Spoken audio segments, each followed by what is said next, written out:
Olá, eu sou Paulo Limonge, né? Alguns já me conhecem, e esta que está aqui ao meu lado é a Elaine.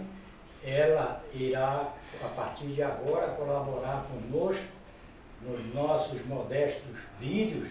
Digo modestos porque são vídeos feitos por pessoas leigas que têm como objetivo passar uma mensagem de edificação para as pessoas.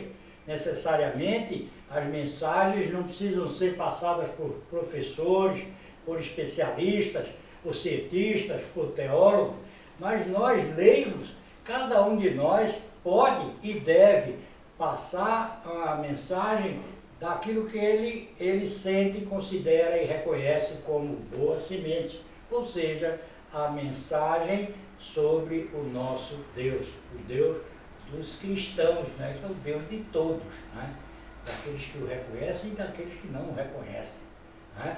Então, eu estou aqui com a Elaine e ela vai conversar conosco a respeito... Por que devemos acreditar na Bíblia? Por que devemos acreditar na Bíblia? Veja bem, as pessoas, a grande maioria das pessoas, geralmente as que não conhecem a Bíblia, elas criticam a Bíblia, né? Elas dizem que a Bíblia é um livro como outro qualquer, feito de papel, de tinta, e papel a pessoa coloca ali o que quer, foi escrito por pessoas como nós, e portanto um livro cheio de erros, cheio de contos, de ficção e tal. No entanto, essas pessoas simplesmente estão crendo em outras pessoas que passaram isso para elas.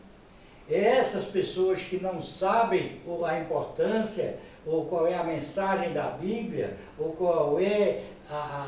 quais são as características que tornam a Bíblia um livro especial, justamente porque não lemos a Bíblia. Toda pessoa que lê a Bíblia, e se ela lê com atenção, com o espírito de reverência e não com o espírito, digamos assim, preconcebido de crítica, sem que essas críticas sejam fundamentadas, ela vai sofrer uma transformação, ela vai entender, ela vai observar o que é ali. Por exemplo, a Bíblia é um dos livros que mais foram publicados no mundo. Foi traduzido em maior número de línguas no mundo. E a Bíblia foi escrita num período de 1500 anos, quer dizer, 15 séculos. Então, chegava uma pessoa inspirada por Deus, e aí nós vamos saber por que inspirada por Deus, né? Uma pessoa inspirada por Deus escreveu lá algo que Deus lhe inspirou, quer dizer, que Deus colocou em seu coração. Então ela fez uma narrativa e em seguida veio uma outra e narrou aquilo que Deus lhe inspirou, ou seja, pessoas em tempos consecutivos, cerca de 40 pessoas em épocas diferentes, falando para nações, povos, culturas diferentes, em situações diferentes, ao longo de 15 séculos, cada uma, sem que tenha conhecido a outra que viveu antes, narrou uma história, uma sequência de fatos, que todos eles, ao longo do tempo, apontam numa só direção, em direção a Cristo. Então, isso mostra que todas essas pessoas tiveram uma mesma fonte de inspiração. Quer dizer, só um ser, só uma força inspirou essas pessoas através desses séculos para que todas escrevessem sobre o mesmo assunto. Esse ser é o Espírito Santo. Então, a Bíblia já é inspirada por causa disso. Outra coisa, a pessoa diz, bom, mas já faz tanto tempo e como é que eu sei que a Bíblia de hoje é verdade? Porque essa Bíblia de hoje não é a mesma que tinha há 3.500 anos atrás. Por que 3.500? Eu falei que ela levou 1.500 anos, ou seja, 15 séculos, para ser escrita.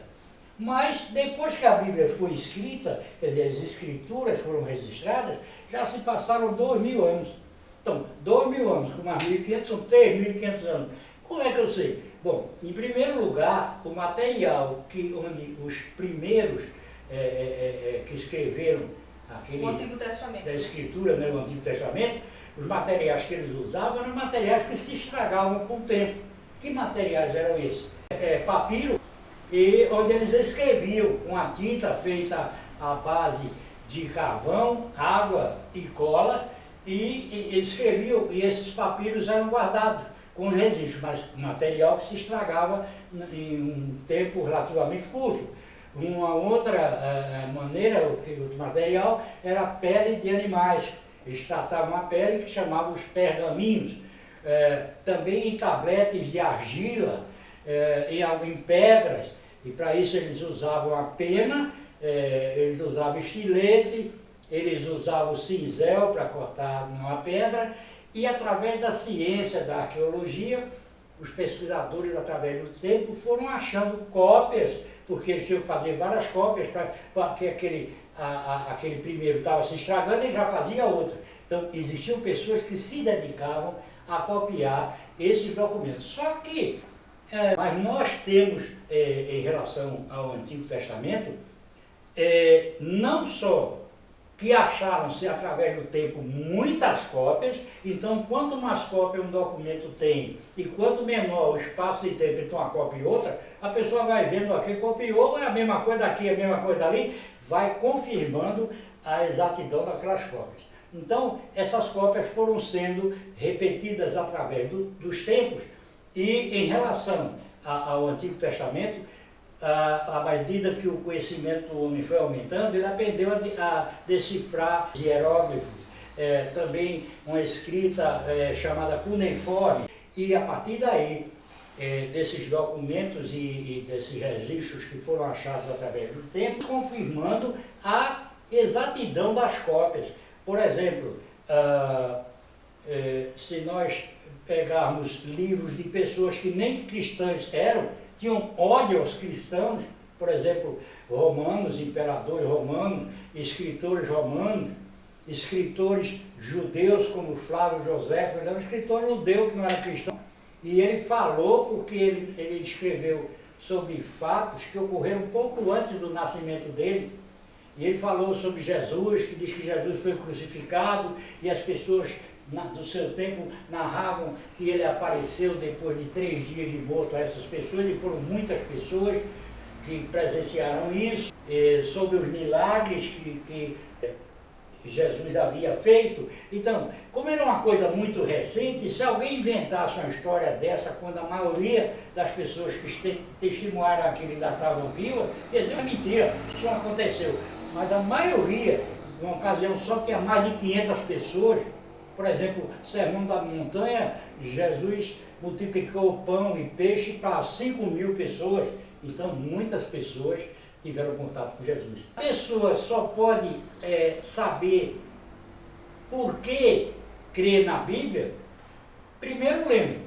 E a maioria das pessoas que criticam a Bíblia nunca leram nada dela. Elas ouvem as pessoas do mundo criticarem, primeira coisa. Então tem que ler. Segundo, ler com humildade, não com espírito preconcebido, isso é mentira, não. Vai olhar a parte histórica, onde pessoas não cristãs, pessoas que matavam cristãos, pessoas inimigas dos cristãos, historiadores como esse que eu falei, Suetônio, Flávio Josefo, Tácito e Plínio o Jovem, tem tantos que falaram, e inclusive governadores romanos como Pôncio Pilatos falou também sobre os cristãos.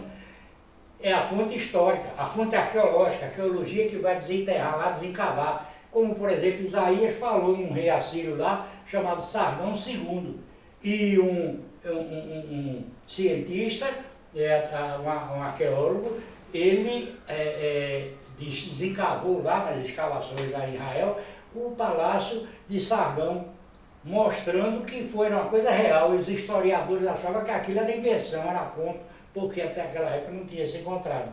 Então você vê que através da arqueologia, através da história não bíblica, através de um homem que tinha só alguns seguidores, ele veio numa cidadela tão insignificante que diziam assim, sei lá, de Nazaré, sai alguma coisa que preste.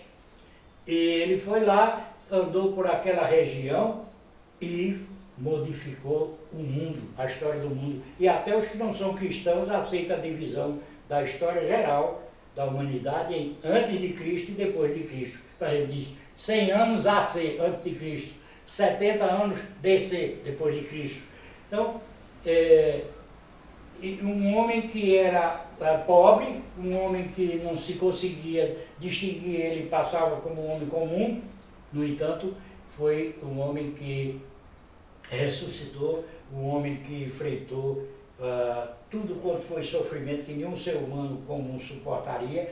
Para quê? Para atender a justiça de Deus. Que justiça? Que todo mundo errou, não tem um que busca Deus, não tem que acredita em Deus, não tem um só que faça o bem.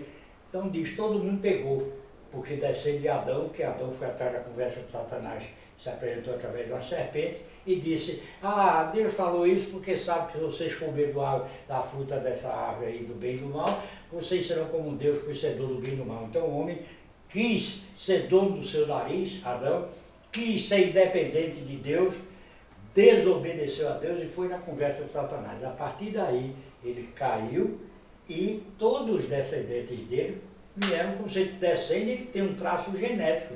Se eles eram santos, Adão era santo, ele não tinha pecado. Porque ele decidiu ser mais que Deus. Porque Satanás jogou a casca de banana para ele.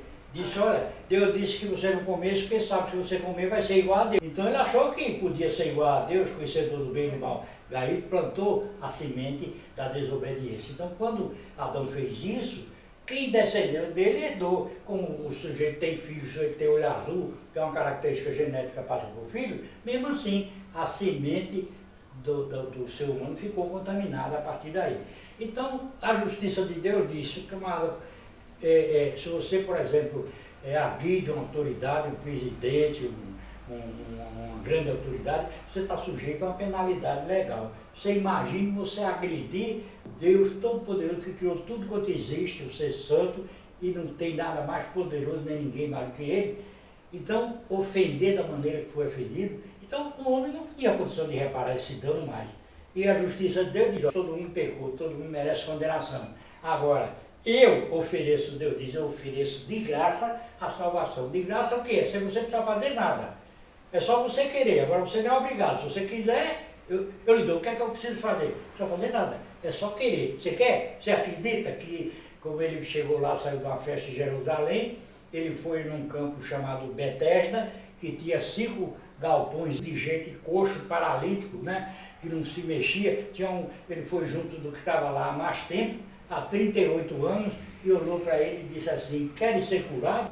Aí ele disse, então levanta-te e anda. Ora, para ele se levantar, ele tinha que acreditar em quem estava dizendo que podia curá-lo e tinha que obedecer. Porque ele disse, levanta-te, ele levantou e anda, ele andou. Sim, no momento que ele creu e obedeceu, ele ficou curado. Então, a salvação é assim, é de graça. Agora, a pessoa não quer, a pessoa gosta mais do mundo, gosta mais de tomar sua cachaçinha, gosta mais das trevas. Deus dá uma porção de fé a cada criatura, nem para que ninguém diga, minha fé não, do que a sua, diz para que ninguém se glorie, ele deu uma parte de fé, uma porção a cada um.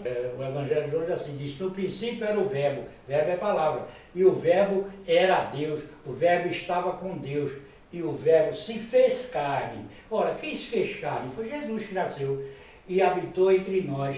Vimos sua glória como a glória do unigênito do Pai, cheio de graça e de verdade. Ou seja, João está falando sobre Jesus. Cada evangelista, ele mostra um aspecto da pessoa de Jesus. Ninguém pode me tirar a vida. Eu que dou a minha vida, eu tenho o poder de dar e retomar, e isso eu recebi do Pai. Então, vocês me perguntam, mostra-nos o Pai. Como assim, se eu estou há tanto tempo convosco que vocês ainda dizem, mostra-nos o Pai? Quem vê a mim, vê ao Pai, pois eu e o Pai somos um. Ele dizendo que era o Pai. Só uma pessoa se atreveu a receber glória sem ser Deus, foi Herodes. E quando eles disseram que ele fez um discurso lá, e disseram, olha aí, Deus, aí se vangloriou todinho, caiu morto na mesma hora, todo comido de verme. Por quê? Porque se atreveu a receber glória como se fosse Deus. E Jesus não, Jesus disse, eu sou Deus, sou o Alfa e o Ômega. É o Deus Pai no Antigo Testamento, Deus Filho no Novo Testamento. E o Espírito Santo não é energia. Por quê? Porque o Espírito Santo, ele sente, ele pensa, ele aconselha, ele é quem dá ao ser humano a consciência de que ele errou. E outra coisa, a pessoa não precisa ser um doutor, um erudito, um estudioso para acreditar em Deus. Porque ele disse assim, eu deixei sinais no mundo que mostram que eu existo, que eu sou Deus. Porque uma parede não aparece sozinho. Imagina um universo como o homem inventou essa coisa do Big Bang, como se uma coisa do tamanho de uma ponta de alfinete explodiu e daí formou o mundo. Quer dizer, o nada gerou tudo. É preciso uma fé muito maior para crer nisso aí do que uma fé que Deus deu a cada um para crer nele. E como é que ele aumenta essa fé? Conhecendo a Escritura e olhando, porque ele deixou sinais no mundo que atestam. Ele diz assim, olha, vocês sabem, são hipócritas, vocês sabem olhar os céus e os tempos e saber se vai chover ou não. E não conhecem os tempos, ou seja, os tempos que estão vivendo. E Deus, na pessoa de Jesus, chegou a falar em tudo que é conhecido na nossa época. Nos últimos dias, o homem será egoísta, avarento, jactancioso, malfilho, traidor, mais amante dos prazeres do que de Deus, enfatuado, prepotente, desonesto, né? Vai haver muita fome, peste, guerra, rumor de guerra, calamidade, tudo que a gente está vendo, está escrito lá. Não precisa nem o jornal da televisão mostrar, está lá no livro. Outra coisa, que também mostra como a gente deve crer na Bíblia, só sobre Jesus existem mais de 300 profecias no Antigo Testamento que se cumpriram no Novo Testamento.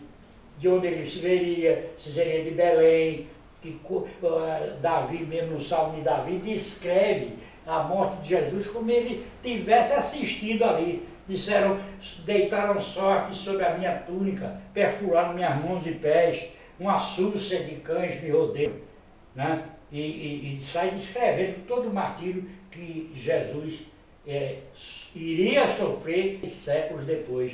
E Isaías, no Antigo Testamento, já previu. Então você vê como a Bíblia fala a verdade. E ele anda 700 anos praticamente, Isaías falou em Jesus muitas vezes, e o Salmo de Davi também descreve, Davi viveu também muito antes de Jesus, antepassado de Jesus, né? Ele descreveu como se estivesse assistindo ali a morte de Jesus, que ofereceu sua vida como um cordeiro sem abrir a boca, para que fosse satisfeita a justiça do próprio Deus. Veja que quando Adão pecou, Deus matou um animal com a pele do animal, inocente, que o animal não tinha culpa do pecado de Adão, para cobrir. Quando eles pecaram, todos dois, aí vem Deus e mata um animal com a pele cobre. Mas naquele tempo eles não comiam animais, não? Não. E Deus matou o animal para com a pele fazer roupa para Adão e Eva e mandou expulsou ele lá do paraíso. Esse animal já era uma prefiguração do sacrifício de Cristo lá na frente. Então, a Bíblia tem uma série de aspectos, profecias cumpridas, todas elas que chegaram ao seu tempo de cumprimento se cumpriram. Então, tem inúmeras profecias, centenas delas, só sobre Cristo tem mais de 300, cumpridas quando chegaram ao seu tempo de cumprimento, com 100% de exatidão. Então, isso leva a pessoa à conclusão de que aquelas pouquinhas que faltam ser cumpridas se cumprirão. O próprio Jesus, quando se referia à Escritura, ele dizia assim, a lei, que era o Pentateuco, os 5 livros escritos por Moisés, os profetas, né, e os salmos. Pedro, está registrado na Bíblia, falou do século I. Ora, a Igreja Católica veio aparecer no século IV. Agora, qual é a diferença da Bíblia Católica para a Bíblia Protestante? É que a Católica tem livros a mais, que são os livros chamados deuterocanônicos, apócrifos, ou livros que não se sabe de quem é a autoria, e, portanto, não são considerados inspirados, e que a Igreja teve interesse em incluir na Bíblia esses livros para justificar dogmas e posições da Igreja, por exemplo, em relação ao purgatório, em relação à compra de indulgência, em relação à oração pelos mortos. Porque nenhum dos livros que foram considerados ao longo do tempo inspirados pelos patriarcas, pelos cristãos, toda a Escritura, isso foi sendo passado e assimilado pelos primeiro pelos judeus, que conheceram Moisés e através dos tempos foram considerando aqueles livros como inspirados. E os do tempo de Jesus também foram considerados inspirados. Os concílios católicos simplesmente reconheceram aquilo que o povo cristão e os contemporâneos daqueles personagens do Antigo Testamento já reconheciam como livros inspirados. Porque a Bíblia é um livro diferente, né, como nós falamos aqui, tem vários aspectos, arqueológico, histórico, o das profecias, né, a transformação que a pessoa sente, porque toda pessoa que lê e estuda a Bíblia, que ela tenha religião ou não tenha, isso não importa, ela é modificada, e sempre modificada para melhor. O homem criou não sei quantas religiões, na Bíblia não fala em religião nenhuma. A pessoa não precisa ter religião nenhuma, porque a pessoa, Deus diz que não é salva por suas obras. O homem é salvo de graça. De graça quer dizer, não custa nada, é dado a você. Elas sofrem uma modificação, onde elas não só compreendem o que está escrito na Bíblia, como são transformadas pelo que está escrito, isso é outra coisa milagrosa, e elas passam a ter uma certeza absoluta do que espera, como se estivesse vendo diante dos olhos. De um jeito, e Deus me transformou em outra pessoa, como faz com você, como faz todo aquele que reconheça Cristo. Porque Deus revela aos humildes, ao pequenino, o que nega, o que oculta dos que se acham sábios. Passa a ter prazer em compartilhar, em dar testemunho do que ele fez, para a glória dele. Ou seja, nós fazemos isso porque somos salvos e não para sermos salvos.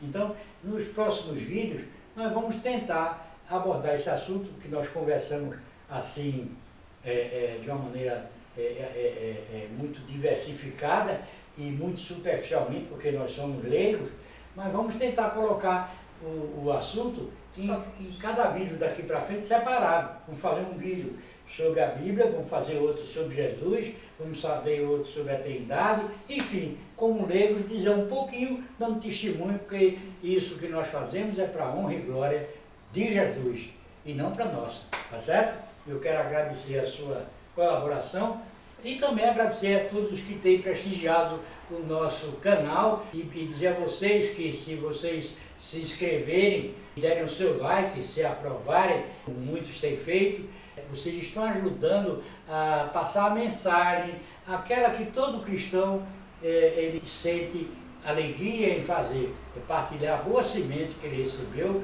com o próximo. Então, esse trabalho é para a glória de Deus, para a honra e glória do Senhor Jesus. Então, se você que assistiu, que nos honrou com a sua presença, fique consciente que todo esse trabalho, modesto, mas é feito para a glória de Deus, para a honra e glória do Senhor Jesus. Portanto, se quiser nos ajudar nesse trabalho, se inscreva, dê o like e compartilhe. Até uma próxima oportunidade, se Deus quiser. Muito obrigado por sua atenção.